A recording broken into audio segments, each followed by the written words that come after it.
I was right in the middle of my beach vacation when my daughter-in-law called me. She said, "We know this beach condo is yours, but we want to be alone with my parents, so you need to go to a hotel." I replied, "Understood." And then I made my final move. What happened an hour later had her parents calling me, begging for their daughter to divorce my son. Because when Harper thought she had humiliated me for the last time, she didn't know I already held everything I needed to destroy the castle of lies she had built. It was a Friday afternoon. I was on the balcony of my oceanfront condo, feeling the salty breeze caress my face, when my phone rang.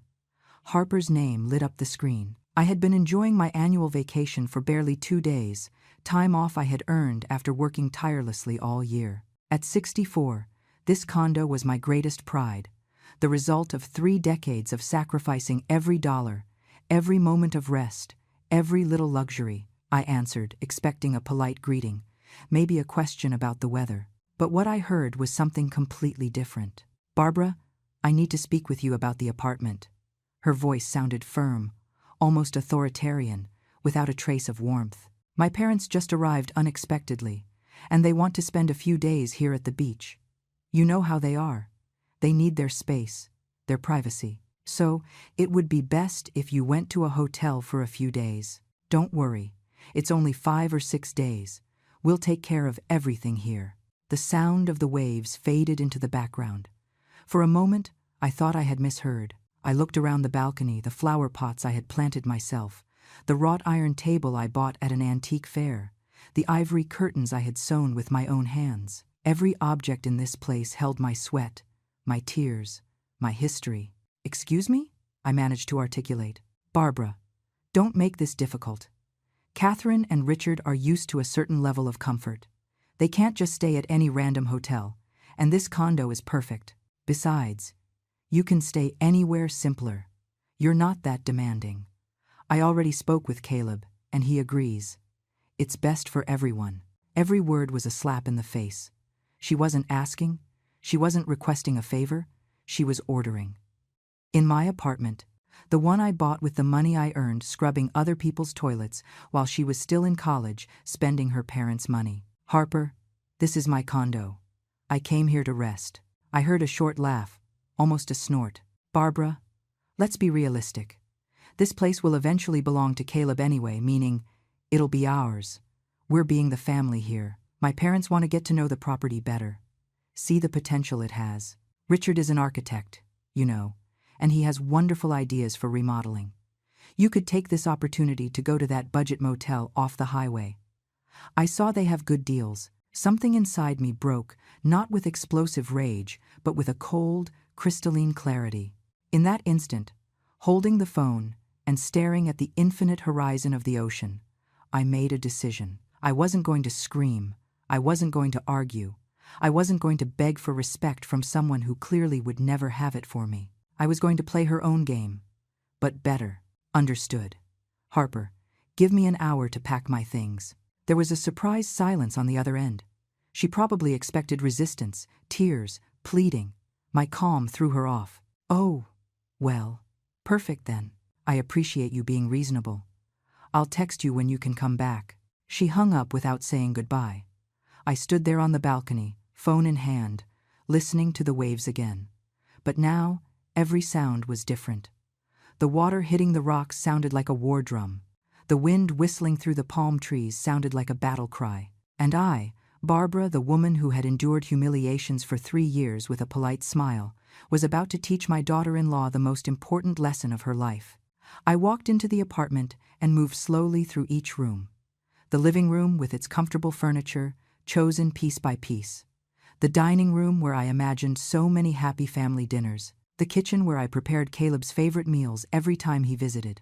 The 2 bedrooms with their beds dressed in Egyptian cotton sheets I bought at a special sale. All of this was mine. Only mine. And no one, absolutely no one, was going to snatch it from me with a simple phone call. I pulled my suitcase from the closet and started packing a few things. But my mind was already working on something much more important. I grabbed my phone and dialed a number I had saved for months. Patrick, my attorney and friend of 20 years, answered on the second ring. "Barbara, what a surprise. How's the vacation? Patrick, I need your help. And I need this to stay between us. I told him everything. Every detail of the call, every poisonous word from Harper, every insinuation that the apartment would eventually be hers. Patrick listened in silence, and when I finished, I could hear his heavy breathing on the other end of the line. That woman is completely out of line. Barbara, that condo is in your name. No one can kick you out of your own property. I know. But I want this to turn into a lesson they never forget. I need you to prepare some documents, and I need you to come here tomorrow morning. We spent the next hour discussing details, strategies, and legal documents. Every word we exchanged was another piece of the puzzle I was assembling. When I hung up, a small but determined smile crossed my face. Harper had made the biggest mistake of her life by underestimating me. I finished packing only the essentials and called a cab. While I waited at the building's entrance with my suitcase, I saw a luxury SUV pull up. It was Harper, accompanied by Caleb and two older people I assumed were her parents. Catherine stepped out of the car wearing enormous sunglasses and an emerald green dress that probably cost more than my rent did when I was young. Richard wore casual but clearly expensive clothes, with that air of superiority found in people used to having everything done their way. "Barbara!" Harper exclaimed with a fake, exaggerated smile. "So glad you're already ready. Look, these are my parents, Catherine and Richard." Catherine looked me up and down with a cold assessment. She didn't even extend her hand. "A pleasure," she said in a tone that indicated the exact opposite. "Harper has told us so much about this place. It has potential, although it needs some urgent updates." Richard nodded while observing the building's facade with critical eyes, as if he were already calculating renovation costs. "Yes, definitely needs modernizing. These balconies are outdated, and the exterior paint color is too old-fashioned. But the location is excellent, I have to admit." Caleb was behind them, hands in his pockets, looking at the ground. "My son, my only son, the boy I raised alone after his father abandoned us, the young man whose college tuition I paid for by working double shifts, couldn't even look me in the eye." When he finally looked up, he tried to force an awkward smile. "Mom, it's just a few days. You understand, right? It's important to Harper." Those words hurt more than everything Harper had said on the phone. My own son choosing his father-in-law's comfort over his mother. I swallowed the lump in my throat and nodded calmly. I wasn't going to give them the show of watching me crumble. "Of course, son. Enjoy your stay." I took my suitcase and got into the taxi that had just arrived. As the car pulled away, I saw them enter the building as if they owned it, Catherine already talking animatedly about the changes she would make to the decor. I didn't look back. I couldn't. If I did, the rage I was containing with all my strength might explode and ruin the entire plan I had begun to weave. The motel where I checked in was 20 minutes away, near the highway, just as Harper had suggested with such disdain. It was a simple but clean place, with small rooms and an air conditioner that rattled all night. I sat on the narrow bed and looked around. The walls were a washed-out beige. There was a water stain on the ceiling, and the view from the window looked out onto a parking lot with cracks in the pavement. This was the place my daughter-in-law considered appropriate for me, while she and her family settled into the condo I had bought with my blood and sacrifice. I pulled out my laptop and started reviewing documents.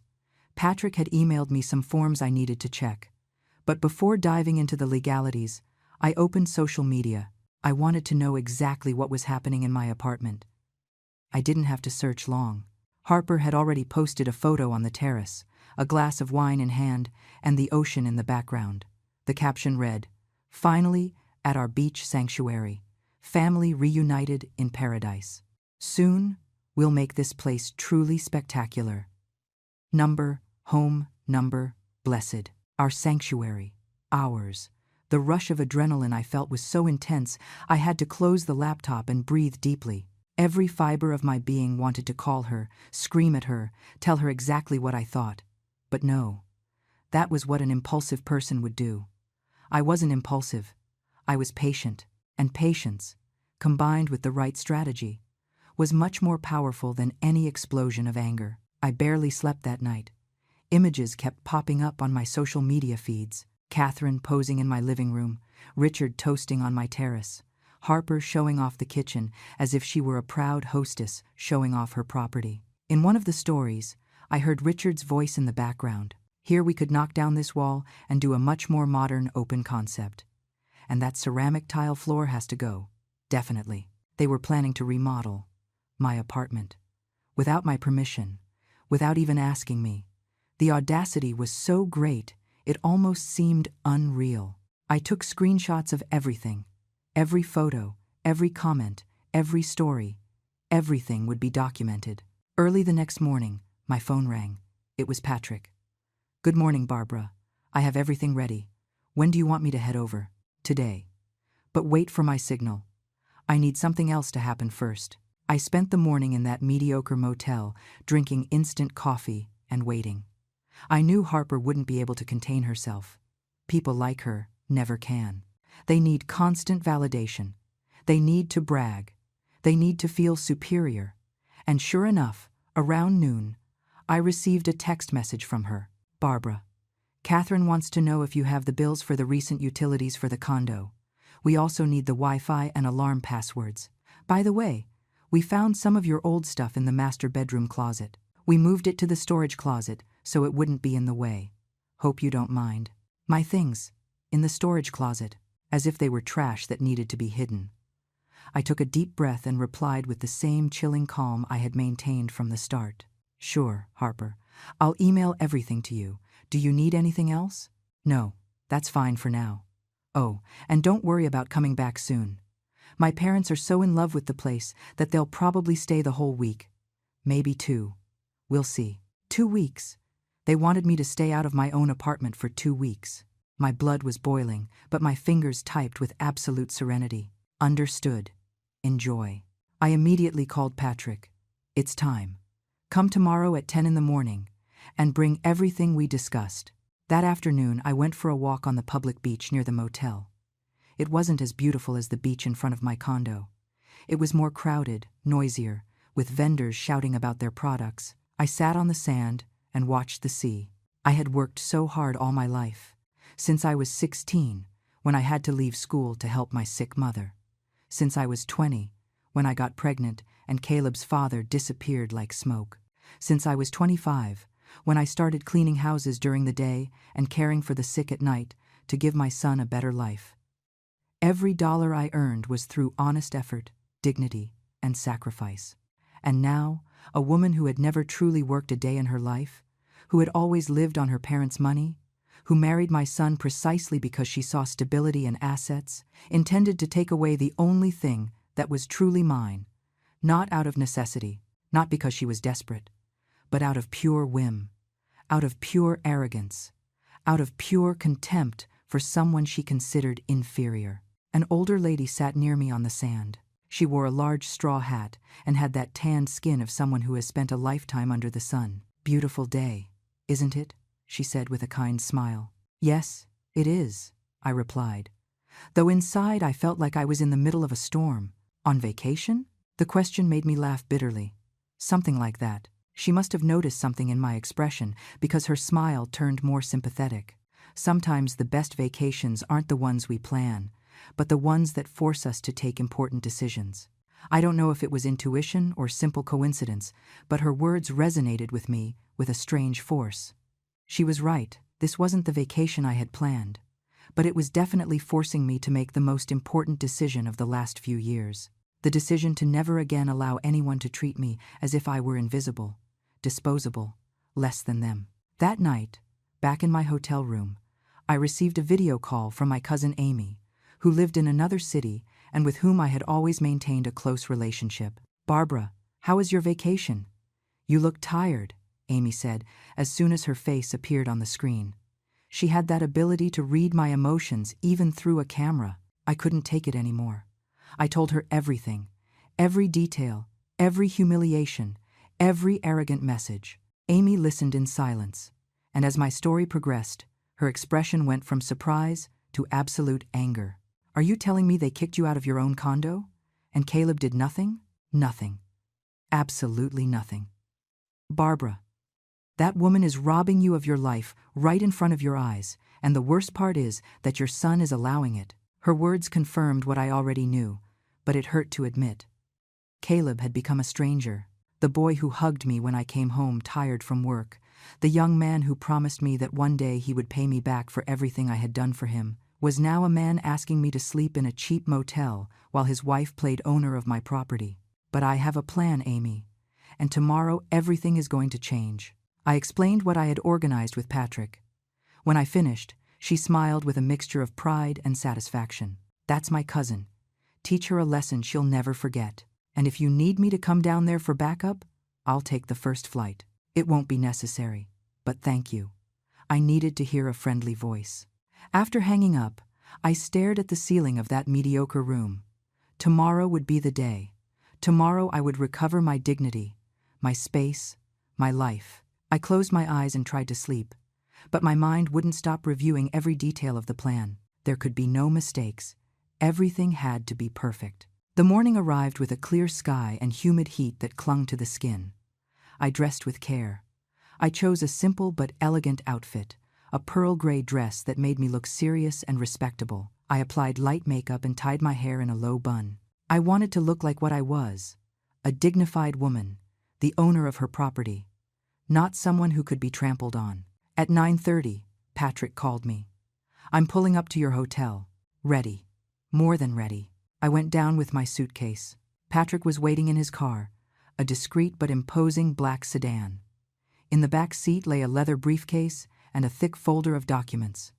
He looked at me with a serious but supportive expression. Barbara, this is going to work. Trust me. I trust you. Let's go. The ride back to my condo was silent.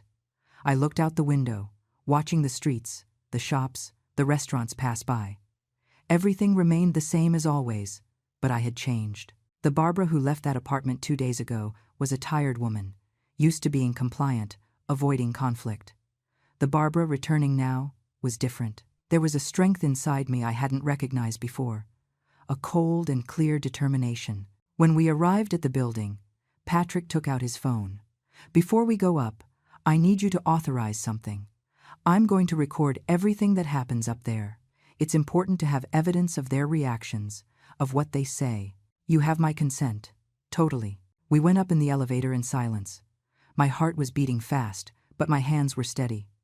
When we reached the floor, I could hear laughter and music coming from my apartment. They were having a party, in my house, without my permission. The audacity had no limits. I rang the doorbell. The music stopped, and I heard footsteps approaching.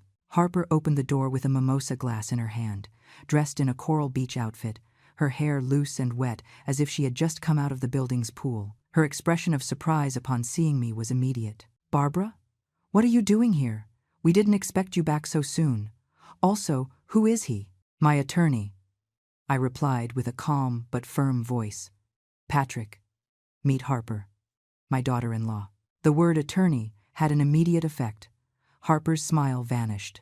Behind her, Catherine and Richard appeared, clearly interrupted in the middle of their celebration. Caleb was sitting on the sofa, a beer in hand and an expression of total confusion. Attorney? Barbara, what is going on? This is ridiculous, Harper said, but her voice didn't sound so sure anymore. Can we come in? It is my apartment. After all, I didn't wait for an answer. I simply walked inside, and Patrick followed me. The place was unrecognizable. They had moved furniture. There were bottles of alcohol on my coffee table, dirty dishes in the kitchen, towels thrown on my armchairs. On the wall, there were swatches where they had clearly been testing paint colors. My blood boiled, but I maintained my composure. Catherine approached with that haughty attitude that seemed to be her natural state. Ma'am, I don't know what you intend with this little number, but we are in the middle of a family gathering. If you have a problem, you can discuss it with Harper another time. Patrick smiled. It wasn't a kind smile. Ma'am, I recommend you sit down. All of you. What I have to say concerns everyone, especially you and your husband. Richard stood up, puffing out his chest. You have no right to come here giving orders. This is a family matter. You're right. It is a family matter. That's why I'm here, I said, my voice coming out stronger than I expected. This condo is mine. It is in my name. I bought it with my money. And you are here without my authorization, having altered my property without my consent. Harper laughed, but it was a nervous laugh. Barbara, don't be dramatic. I already told you that this will eventually belong to Caleb. Meaning, ours. We're just getting a little ahead of things. Getting ahead? I repeated slowly. Getting ahead of what exactly? There was an uncomfortable silence. Harper looked at her parents, then at Caleb, seeking support. Caleb remained on the sofa, pale, saying nothing. Patrick opened his briefcase and took out several documents. I have here the deed to this condo. As you can see, the sole owner is Mrs. Barbara. There is no document indicating a future transfer, promised donation, or any other legal agreement giving you rights over this property. Catherine frowned. Wait, what? Harper told us Barbara had promised to transfer the condo when they got married, that it was part of the family agreement.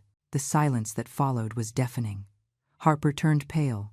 I felt a cold satisfaction run down my spine.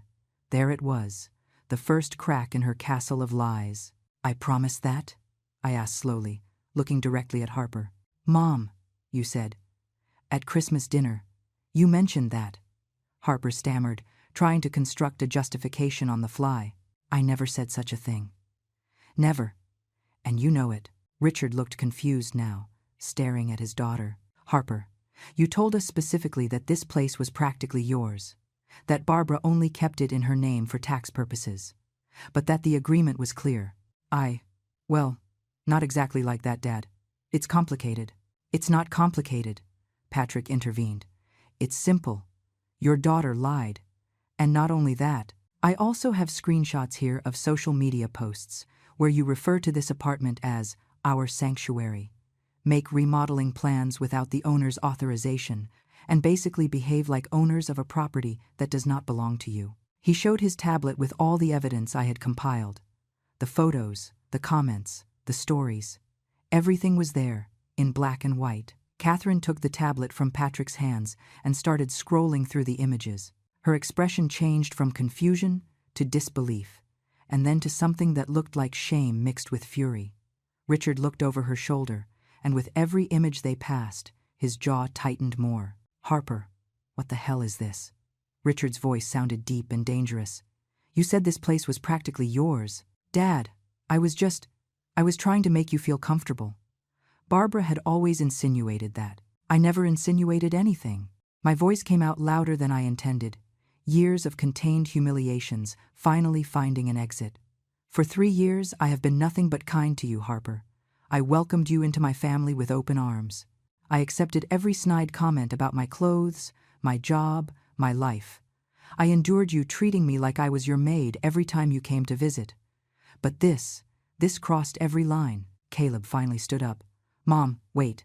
Harper, what are they talking about? You told your parents the condo was ours?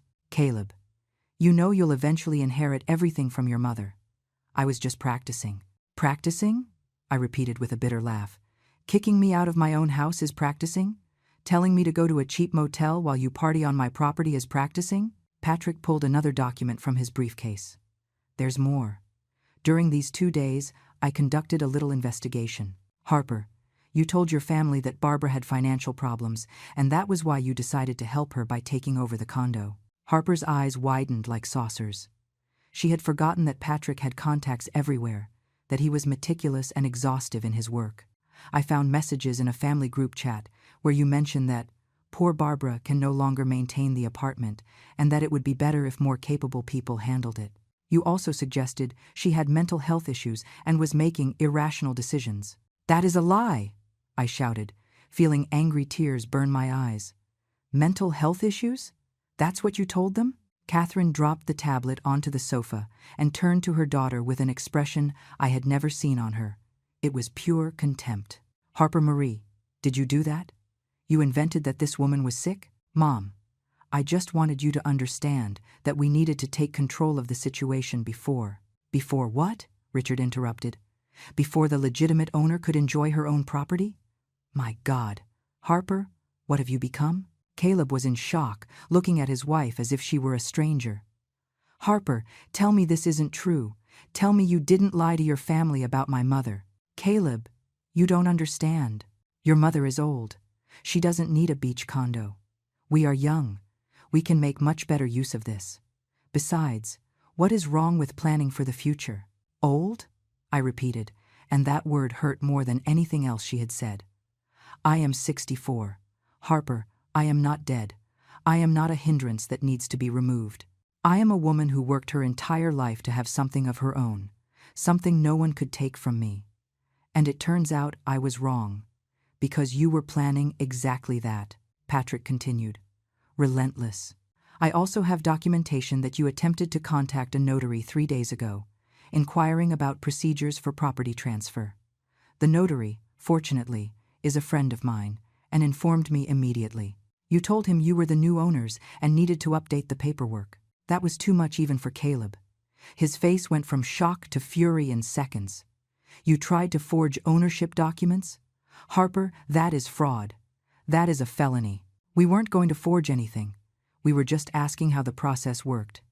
There is nothing illegal about asking questions. Catherine collapsed into a chair, covering her face with her hands. Richard paced back and forth, clearly processing the magnitude of what he was discovering. When he finally spoke, his voice trembled. Mrs. Barbara, I don't have words to express my shame. My wife and I came here believing this place was practically our daughter's. She told us you had agreed to sign it over, that it was a family agreement. She even told us you preferred staying in a hotel because the apartment brought back painful memories of your late husband. My husband abandoned me when Caleb was 2, I said coldly. I don't have a late husband. That is another lie. Catherine lifted her head, tears streaming through her perfectly applied makeup. My God, Harper, what did you do? How could you do this? Because I wanted something better for us. Mom, is it so hard to understand? Caleb earns well, but not enough to own a property like this. His mother has it and barely uses it, 2 weeks a year. That's it. Why should it sit empty the rest of the time when we could enjoy it? Because it is not yours, I said with a firm voice. It's that simple. It isn't yours. It never was. It never will be. Patrick pulled out another document. Now, to the important matter. I have here a legal notice for immediate eviction. You have exactly 2 hours to gather your belongings and vacate this property. If you do not, we will proceed with formal charges for trespassing and, potentially, attempted fraud. That is ridiculous, Harper screamed. Caleb, say something. She is your mother. She can't do this to us. But Caleb said nothing. He stood there, looking at her with a mix of disappointment and pain that I recognized immediately. It was the same expression I had been forced to hide for years, the expression of someone finally seeing the truth they had been denying. Catherine stood up with dignity, despite the tears. We don't need 2 hours. Richard, gather our things. We are leaving right now. She turned to me with an expression of sincere contrition. Mrs. Barbara, I apologize with all my heart. If I had known the truth, I never would have accepted my daughter's invitation. This is unforgivable. Mom, what are you doing? We can't just leave. Harper was on the verge of panic. Yes, we can. And we will. Now, Richard spoke with a firmness that allowed no argument. Your mother and I aren't going to be accomplices to this. This is not how we raised you. They began gathering their suitcases from the master bedroom, my bedroom, where they had been sleeping in my bed. Harper followed him, pleading, trying to justify the unjustifiable. Caleb remained motionless, like a statue, processing everything. Patrick approached me and spoke in a low voice. Are you okay? Yes. For the first time in a long time, I am okay. Catherine and Richard came out with their suitcases, pausing briefly in front of me. Catherine took my hand in hers. I swear to you we knew nothing. If there is anything we can do to make up for this horror, please tell us. Just take your daughter with you, I replied calmly. When they left, the apartment fell into a heavy silence. Only Patrick, Caleb, Harper, and I remained. Harper looked at me with a mixture of hate and desperation. Caleb looked at the floor. I looked at everything they had done to my home, the mess, the disrespect, the violation of my most intimate space. Harper, you have to leave too, I said finally. Caleb, please, you can't allow this. I am your wife. Caleb looked up and, for the first time in years, I saw my real son behind his eyes. I think I need to be alone for a while. Harper. A long while. Caleb's words fell like stones in still water. Harper took a step back, her face transforming into a mask of absolute disbelief. For a moment, No one moved. The sound of waves crashing against the rocks outside was the only thing filling the crushing silence. What does that mean, Caleb? Alone for a while? Harper's voice trembled, but not with sadness, with contained rage. Your mother is exaggerating all of this. I was just trying to secure our future. Is that so terrible? You lied, Caleb said, his voice sounding tired, defeated. You lied to your parents. You lied about my mother.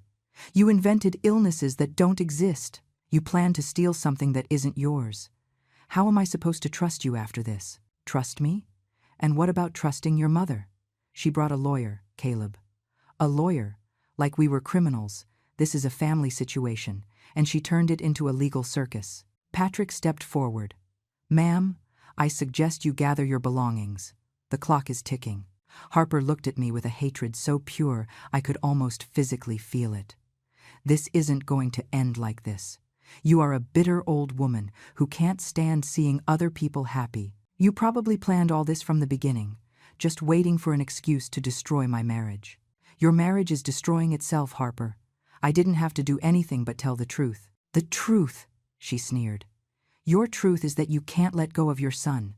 You've always been one of those toxic mothers who won't let their children grow up. That's why Caleb's father left you. He was probably sick of your control. The blow was low, and she knew it. She wanted to hurt me. She wanted to make me explode. She wanted me to lose my composure so she could use it against me. But I had spent 3 years watching her, learning her tactics, seeing how she manipulated every situation to her favor. I wasn't going to fall for her game. My relationship with Caleb's father is none of your business, I replied with a steady voice. And my relationship with my son has never been the problem. The problem is that you thought you could steal from me, humiliate me, and get away with it because you assumed I was too weak to defend myself. I wasn't stealing from you. It was just a matter of time before this place was ours anyway. Matter of time, I repeated slowly. Were you waiting for me to die, Harper? Is that it?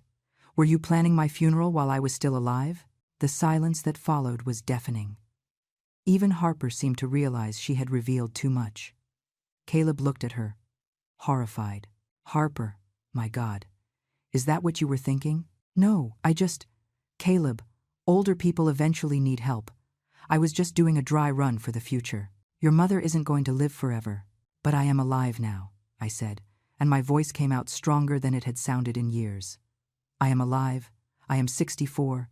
I am perfectly healthy, and I plan to enjoy my condo for many more years. And if one day I decide to leave it to someone, you can be absolutely sure it won't be to you. Harper's eyes filled with tears, but they weren't tears of regret. They were tears of frustration, of rage at seeing her plan completely collapse. She turned to Caleb with desperation. Caleb, if you love me, if our marriage means anything to you, tell your mother to stop this. We can fix it. I can apologize. We can start over. Caleb closed his eyes and took a deep breath. When he opened them, there was something different in them, a clarity I hadn't seen in a long time. Harper, for the last 3 years, I've watched how you treated my mother. The little cruelties, the hurtful comments disguised as jokes, the hints about her age, her clothes, her job. I told myself I was exaggerating, that it was just personality differences. But it wasn't that, was it? You really despised her. Caleb, I never. Yes, you did. And the worst part is that I let you. I stayed quiet because I didn't want conflict, because I wanted to believe everything was fine, because it was easier to ignore the problem than face it. But this thing you did, I can't ignore it. I can't pretend it didn't happen. Harper changed tactics instantly, her expression transforming into calculated vulnerability. Caleb, honey, I'm pregnant. The world stopped. Patrick looked at me sideways. Caleb stood frozen. I felt the ground move beneath my feet. A baby, a grandchild. That changed everything, didn't it? What? Caleb could barely articulate the word. I was going to tell you this week. I wanted it to be a special surprise here at the beach. I'm 6 weeks along. That's why I wanted this place to be ours, Caleb. Because I want our child to grow up coming here, making memories here. I wanted to secure their future. Tears ran down her face now, and they looked genuine. Caleb stepped toward her, confused, clearly torn between the joy of the news and the horror of everything he had discovered. I stood still, processing. Was it true, or was it another manipulation? Patrick, always professional, spoke carefully. "Ma'am, if you are pregnant, that does not change the fact that you committed acts constituting trespassing and defamation. A baby is not a license for abuse. It's not abuse to want something better for my family." Harper sobbed, clinging to Caleb. "Barbara, if you were ever a mother, if you ever loved your son, you should understand this. Everything I did was out of love."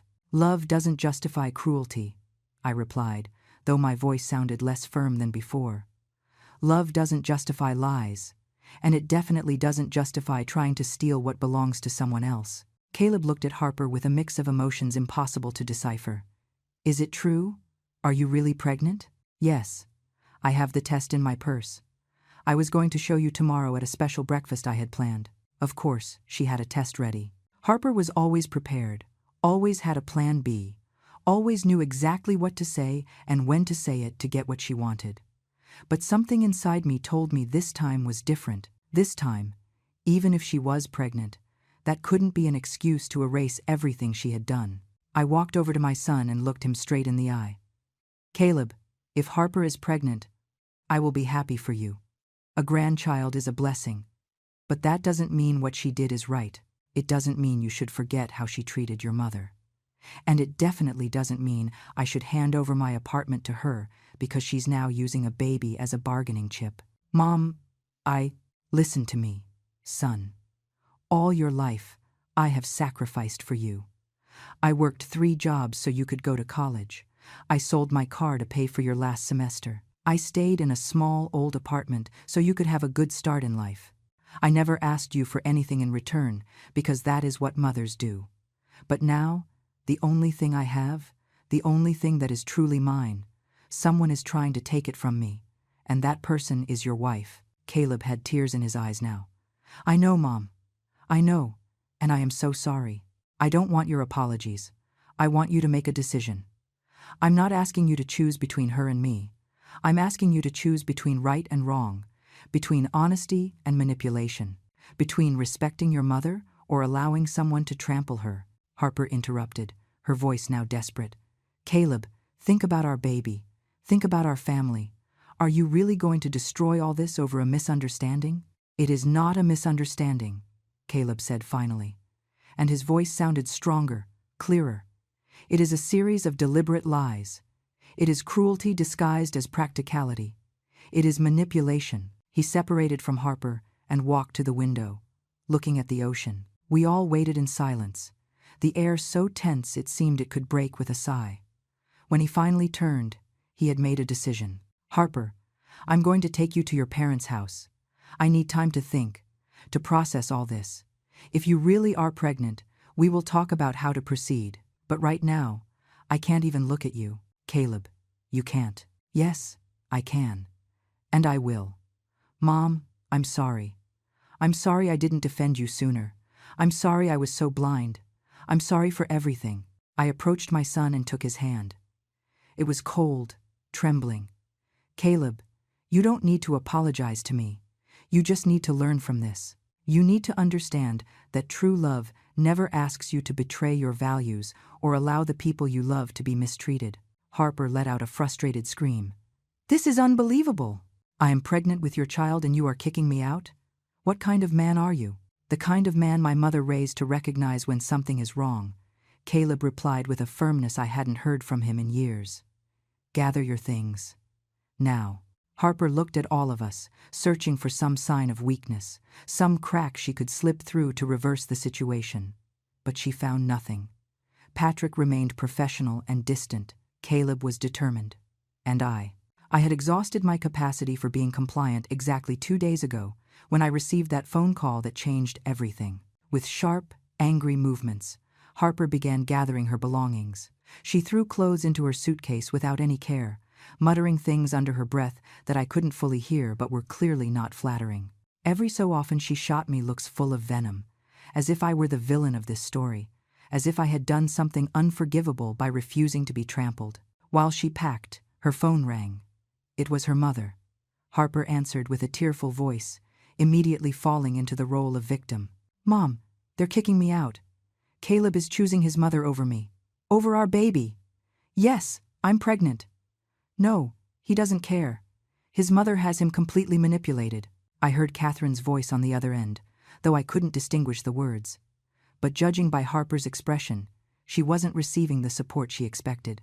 Her face went from self-pity to indignation. What do you mean you understand him? Mom, I am your daughter. I am pregnant and they are treating me like a criminal. There was a pause. No, I didn't invent the pregnancy. It's real, but that doesn't mean everything else. Mom, you can't be on her side. You can't. Harper hung up the phone with such force I was surprised the screen didn't shatter. Her eyes were red, her makeup smeared, her hair messy. She no longer looked like the perfect, controlled woman she always projected. Now she looked exactly like what she was, someone whose masks had fallen off one by one. My own mother, she muttered bitterly. My own mother is on your side. You know what, Barbara? You win. You have your precious condo. I hope it makes you very happy when you're here alone, old and bitter, with no one visiting you, never knowing your grandchild. Those words were designed to hurt me, to plant a seed of doubt and guilt. But I had spent 2 days in a mediocre motel reflecting on my life, my decisions, and what really mattered, and I had come to a very clear conclusion. Harper, if my grandchild grows up thinking it's okay to lie, manipulate, and treat people badly to get what they want, then I prefer not to know them. But something tells me Caleb isn't going to raise his child that way. And if you learn something from all this, maybe there is still hope. Hope, she laughed cruelly. The only hope I have is that one day you understand the damage you caused today. You destroyed a family over a stupid apartment. No, Caleb intervened. You destroyed our trust with your lies. There is a difference. Harper finished packing and dragged her suitcase to the door. Before leaving, she turned one last time. This doesn't end here. I'm going to fight for what is mine. My child deserves an inheritance. Your child deserves a mother who is honest and decent, I replied. Everything else is secondary. The door slammed shut behind her with a bang that made the frame shake. The silence that followed was different from before. This was a silence of relief, of liberation, like when a storm ends and the air smells fresh and clean. Caleb collapsed onto the sofa, covering his face with his hands. My God, Mom, what did I just do? What if she really is pregnant? What if I just ruined my child's life? I sat next to him and put my arm around his shoulders, just like when he was a boy and had nightmares. You didn't ruin anything, son. You taught your wife that there are consequences for actions, and if there is a baby, that child will benefit from having a father who knows the difference between right and wrong. Patrick, who had remained discreetly in the background during the entire exchange, finally spoke. Caleb, if you'll allow me some professional advice, I suggest you request verifiable medical proof of the pregnancy. I'm not saying your wife is lying, but given the pattern of behavior we've seen, it is prudent to confirm facts before making major decisions. Caleb nodded slowly. You're right. God, at what moment did my life turn into this? The moment you chose to ignore the red flags because it was more comfortable, I replied gently. We all make that mistake, son. The important thing is that you finally opened your eyes. Patrick began packing his documents into his briefcase. Barbara, I'll leave you a copy of everything. If Harper attempts any legal action, we have enough evidence to defend you. I also recommend you change the locks immediately and install security cameras. Cameras? Do you think that's necessary? After what we've seen today, I think it's essential. Harper doesn't seem like someone who accepts defeat easily. He was right. I had seen that look in her eyes before she left. It wasn't acceptance, it was planning. She was calculating her next move even as she dragged her suitcase out. After Patrick left, Caleb and I stayed in the apartment, now stained with the memories of the last few hours. There were dirty dishes to clean, furniture to move back, paint swatches to scrub off walls. But more than that, there was a mother-son relationship that needed to be repaired. Mom, I want you to know something, Caleb said after a long silence. During these 3 years, I saw how she treated you. I saw the comments, the looks, the little cruelties, and I did nothing because I told myself you were exaggerating, that it was just personality differences. But the truth is, I was afraid. Afraid of what? Afraid that if I defended my opinion, if I set boundaries, she would leave me. And after so many years alone, after so many failed relationships, when I finally found someone who seemed perfect, I didn't want to lose her. So I convinced myself the problems were small, manageable, that with time, things would improve. Things don't improve when the foundation is rotten, son. They only become more unstable until everything collapses. I know that now, and I am so sorry I failed you. I'm sorry I wasn't the son you deserved. I took his face in my hands, forcing him to look at me. Caleb, you were exactly the son I raised. A good man who wants to believe the best in people. That isn't a weakness, it's a virtue. The problem isn't that you trusted Harper. The problem is that she abused that trust. What do I do now, Mom? If she really is pregnant, how do I handle this? You can't just walk away from your child. You don't have to walk away, but you also don't have to allow yourself to be manipulated. Being a good father doesn't mean allowing the mother of your child to mistreat you or your family. It means setting healthy boundaries and teaching your child, by your example, what mutual respect looks like. We spent the rest of the afternoon cleaning the apartment together. Every surface we wiped, every object we returned to its place felt symbolic. We were restoring not just the physical space, but something deeper. We were rebuilding the trust, the respect, the connection that had slowly eroded over 3 years. When the sun began to set, painting the sky in shades of orange and violet, we stepped out onto the balcony. The ocean stretched infinite before us, waves crashing with their eternal rhythm, indifferent to human drama. You know what the saddest part of all this is, Mom? Caleb said, staring at the horizon. That I really loved her. Or at least I loved the person I thought she was. Now I wonder if I ever really knew her, or if I just saw what she wanted me to see. Probably a little of both, I replied softly. People are complex. Harper isn't completely evil, but she has a worrying capacity to justify her actions regardless of who she hurts. That isn't love, son. That is selfishness disguised as ambition. My phone buzzed. It was a text from Catherine. Barbara, I need to talk to you. Can we meet tomorrow? Richard and I want to apologize properly, and there are things you need to know about Harper. I showed the message to Caleb. He sighed deeply. Her own parents are ashamed. That says a lot. Do you think I should meet with them? Yes.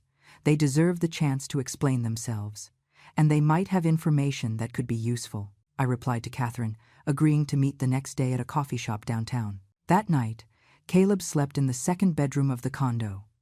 Before going to bed, he came to my room and hugged me in a way he hadn't since he was a teenager. Thanks for not giving up, Mom. Thanks for fighting. I will always fight for what is right, son. I taught you that too. Morning came with a clear and bright sky. I dressed carefully, choosing a simple but smart beige suit that made me feel respectable and serious.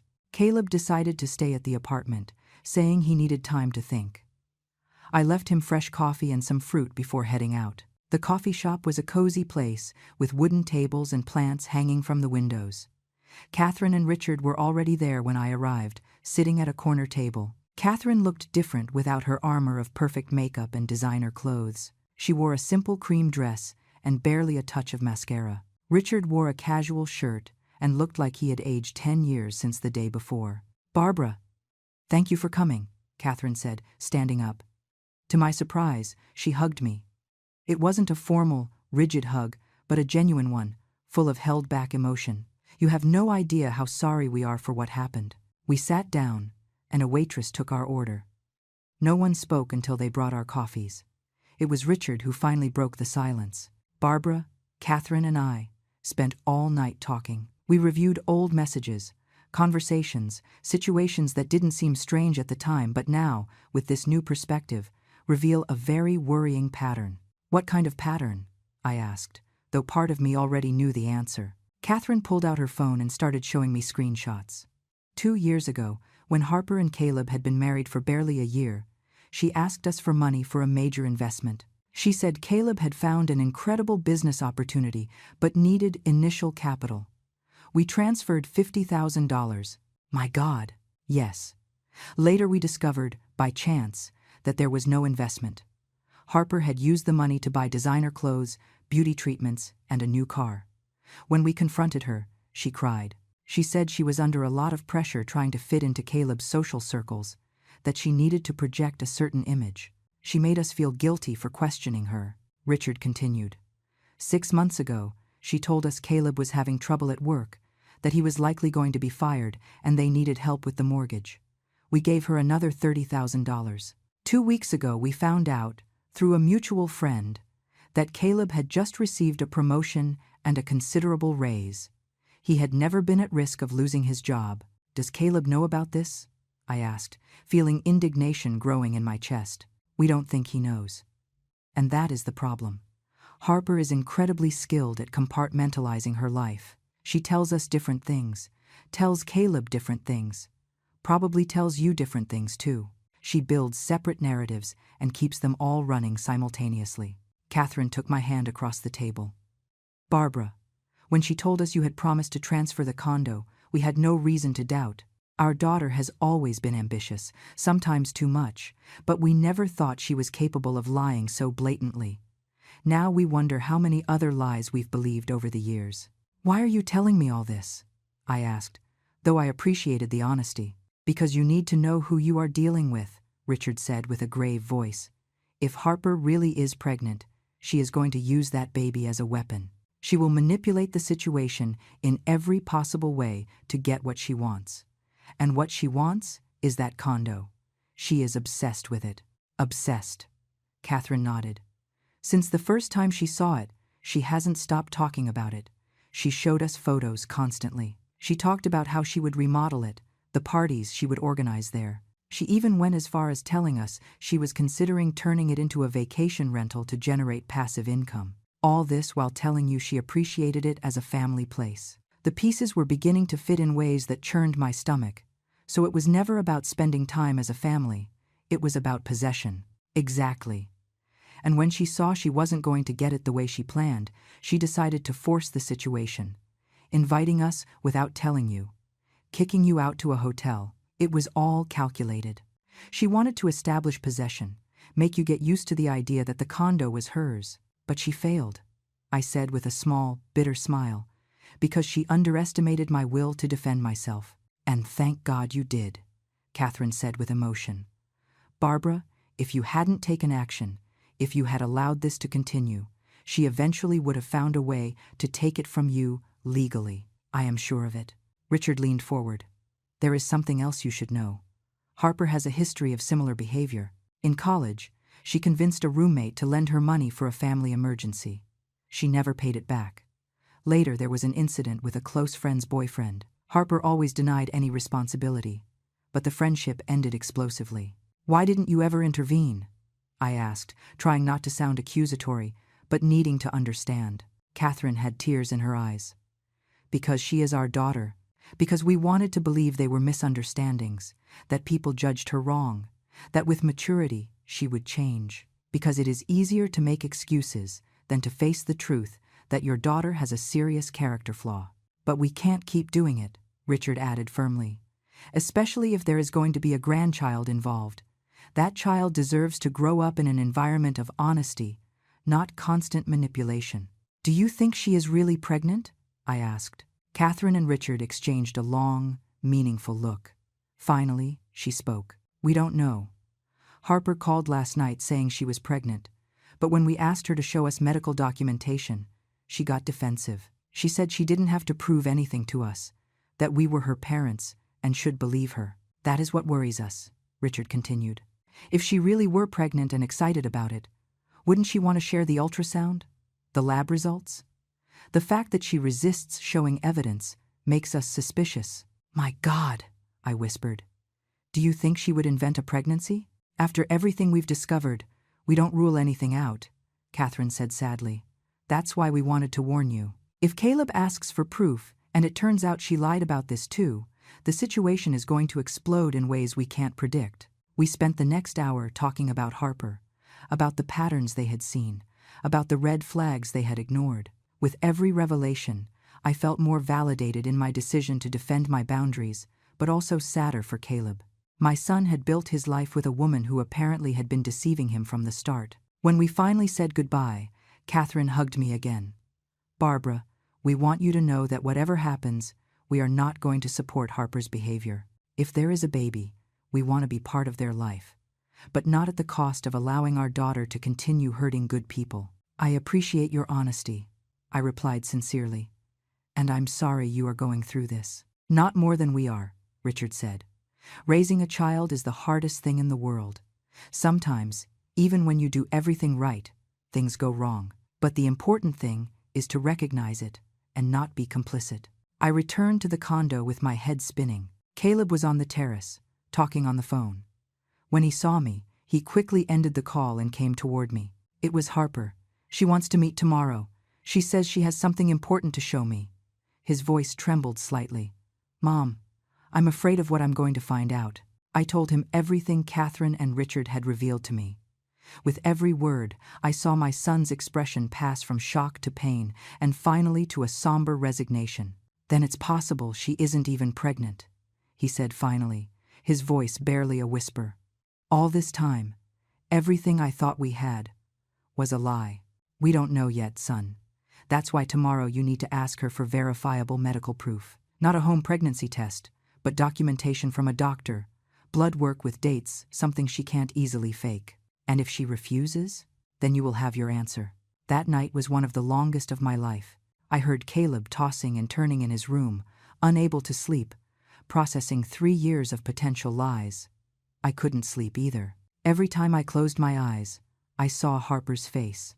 That perfect mask she had worn for so long and that had finally cracked to reveal something much darker underneath. At 3 a.m, I heard footsteps in the living room. I came out of my room and found Caleb sitting on the sofa, laptop open, reviewing what looked like bank statements. Son? What are you doing? He looked up, and his eyes were red, but not from sleep. He had been crying. Reviewing our finances. Mom, there are withdrawals I don't recognize, large transfers to accounts I don't know. For months, maybe years, Harper has been moving money without telling me. I sat next to him and looked at the screen. Thousands of dollars transferred to different accounts, expenses at luxury stores, payments to people whose names meant nothing to either of us. How much? I asked, though I wasn't sure I wanted to know the answer. Close to $200,000 in the last 2 years. Money I thought we were saving to buy a house, for our future, just disappeared. The magnitude of the betrayal was overwhelming. It wasn't just the condo.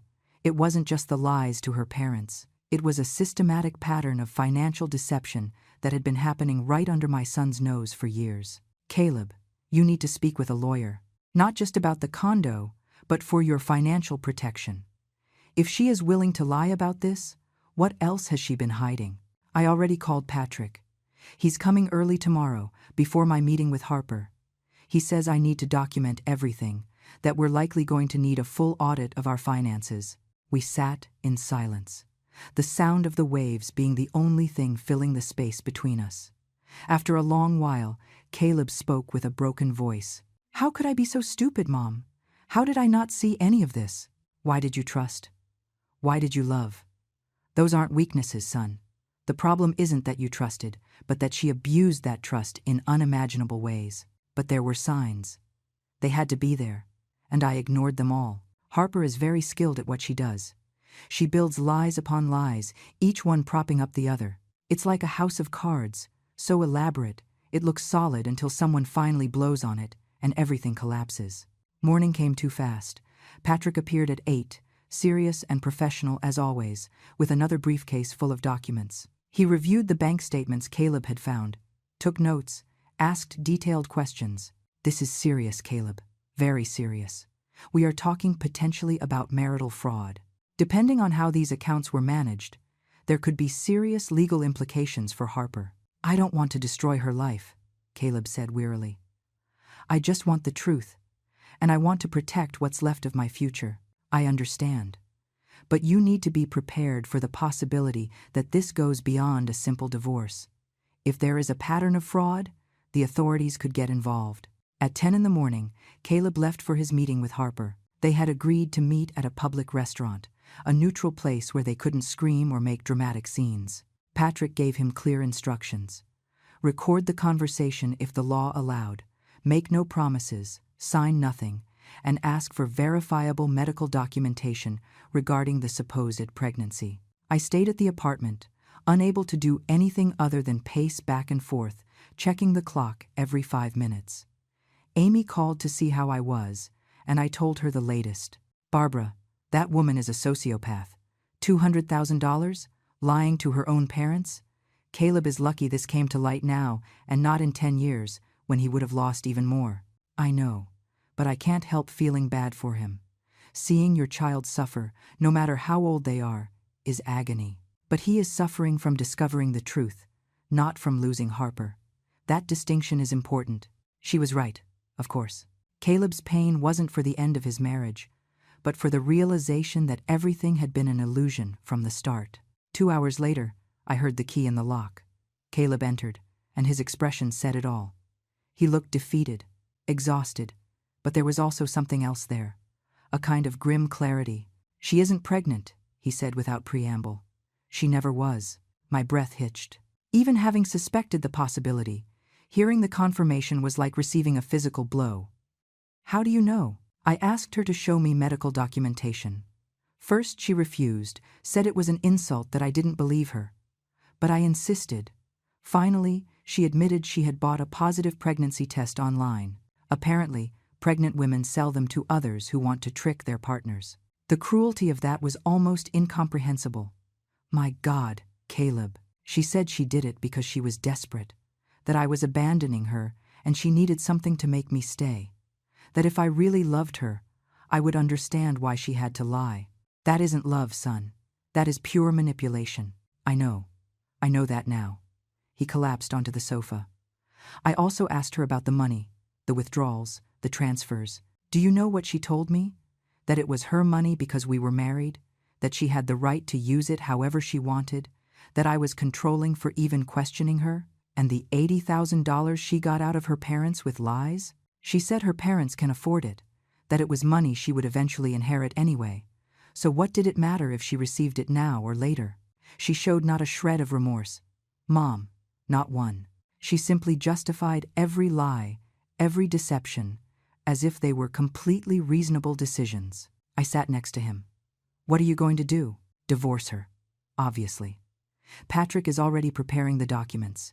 He's also going to help me recover what I can of the money she took. But Mom, the scariest part isn't the money or the lies. It's realizing that for 3 years I shared my life with someone I don't know at all. That the woman I loved never really existed. I took his hand. She existed in your imagination, in your hope. You loved the idea of who you thought she was, and there is nothing wrong with that. The mistake was hers, not yours. My phone rang. It was a text from Catherine. Barbara, Harper just arrived at our house in a rage. She says Caleb abandoned her, that you destroyed her marriage.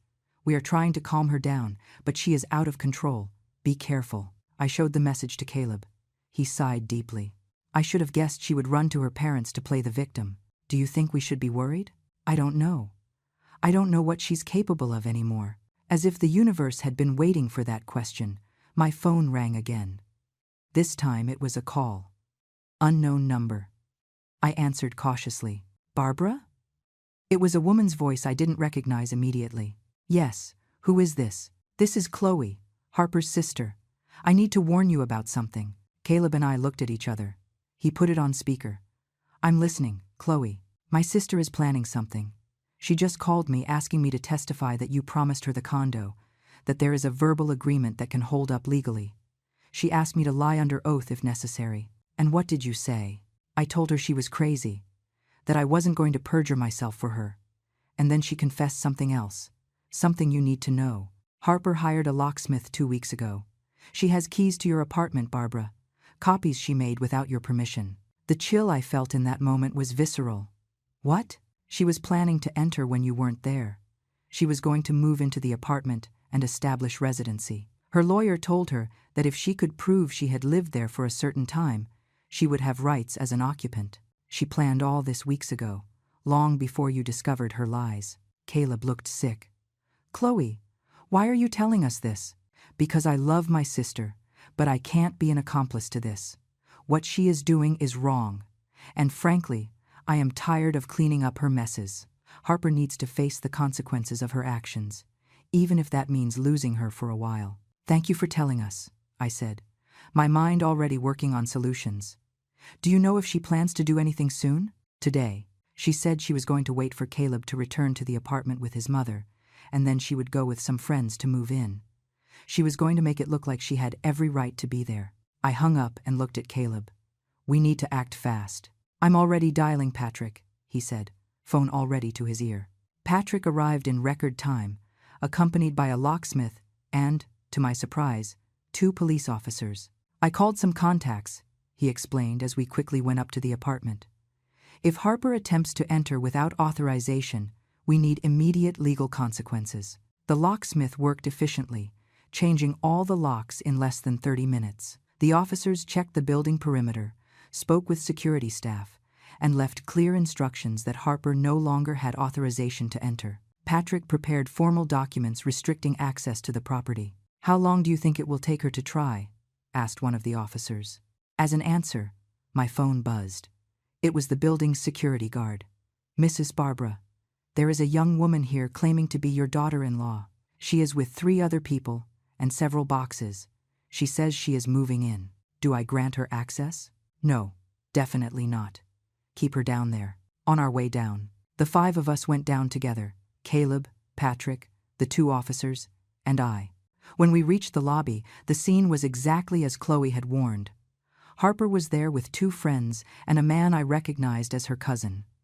They had boxes, suitcases, even some potted plants. She had come prepared for a full occupation. Harper's expression when she saw us all get off the elevator was unforgettable. Surprise, then fear, then unbridled fury. What is going on here? Why are there police?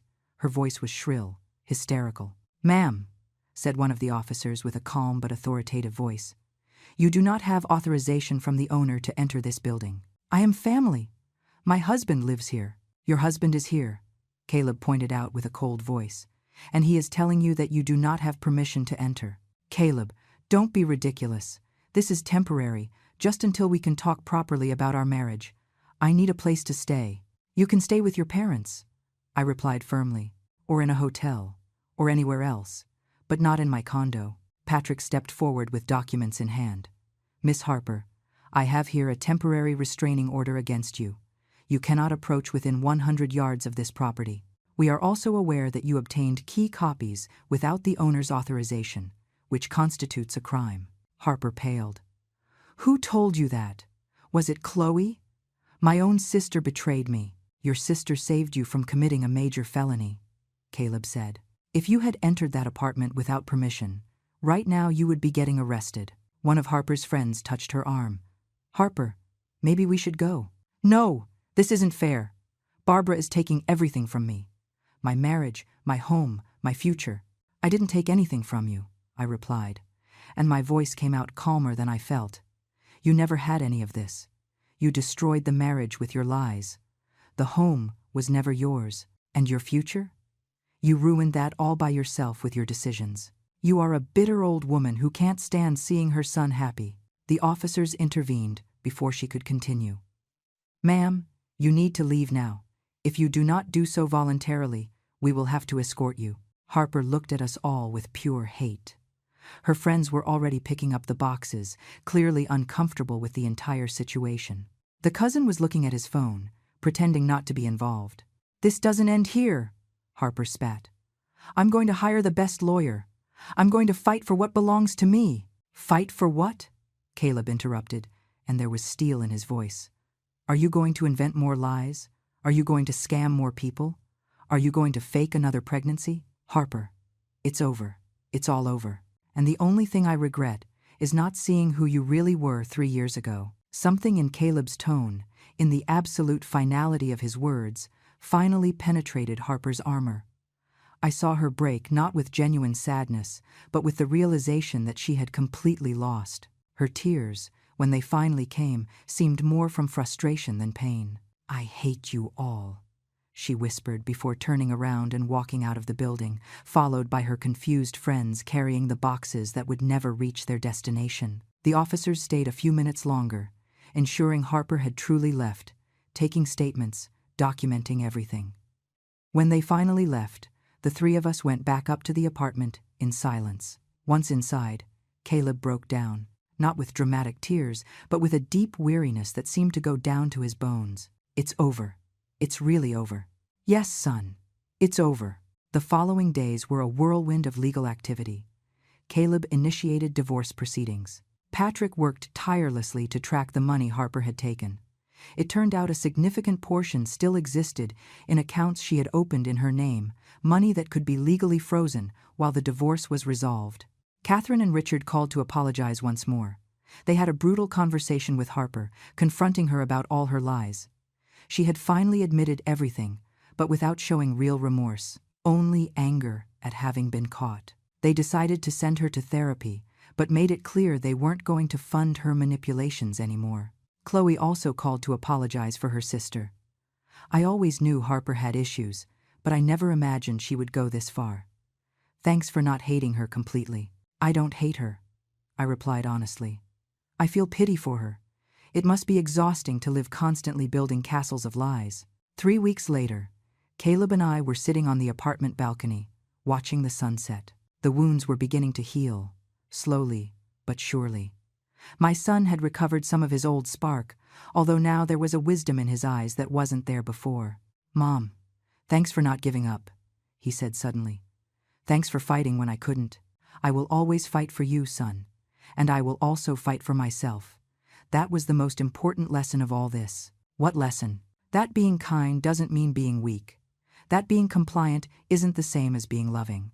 And that, sometimes, the greatest show of self-love is simply saying no. Caleb smiled. A real smile this time. "You know what's ironic? Harper wanted this condo so much, she was willing to destroy everything to get it. And in the end, not only did she not get it, but she lost absolutely everything else." "Greed blinds people," I replied. "It makes them believe they deserve things they never worked to earn. And when they don't get them, they become victims in their own minds." The sun sank into the horizon, painting the sky in shades of gold and crimson. The waves continued their eternal rhythm, indifferent to human dramas. And I, Barbara, a 64-year-old woman who had worked her entire life for a piece of peace, had finally found it. Not because I had won a battle, but because I had learned that my voice, my dignity, and my space mattered as much as anyone else's. 2 months later, I received a certified envelope. It was from Harper. Inside was a handwritten letter. "Barbara, I am not going to apologize because I don't believe I did anything wrong, but I want you to know that underestimating you was my biggest mistake. I thought you were weak because you were kind. I thought you were foolish because you were generous. I was wrong. Hope you're happy with your condo. I will find my own way." It wasn't an apology, but it was something. An acknowledgement that the world didn't work the way she thought, that she couldn't simply take what she wanted without consequences.